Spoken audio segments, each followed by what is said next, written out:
There's a first time for everything.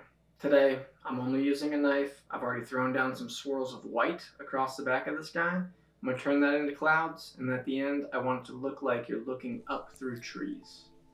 Today's thought is actually inspired by a buddy of mine. He recently was at work, and everything that could go wrong did go wrong. Just problem after problem and task after task kept popping up, and he ended up clocking out really late, and he remembers a time when that would be happening, and he'd be pretty frustrated about it, and something would happen like that, and he would maybe fixate on it. But that day, he ended up just leaving work and letting it be.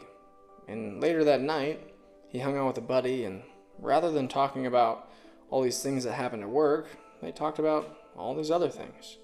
And these other things actually created some really interesting and wonderful deep conversations between them. And I think that's really cool because really what happens in life is things happen. It's just a series of happenings. Sometimes you're going to have a series of really wonderful things happening. And other times you're going to have a week of just frustrating, crazy, hard things happening. But really the only thing we can do is decide our outlook and decide our output. What I mean by that is just because hard things happen around us doesn't mean that we need to be bringing them up in the now. Because I think when we do that sometimes, we end up missing some really wonderful, deep things that have nothing to do with that frustrating thing we're currently stuck on. So, try to let it go, if you can.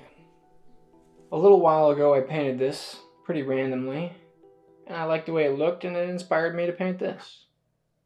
Again, it was pretty abstract, but then, when I was looking at it, for some reason it inspired me to paint this. Hope you guys enjoyed the painting. Have a nice day.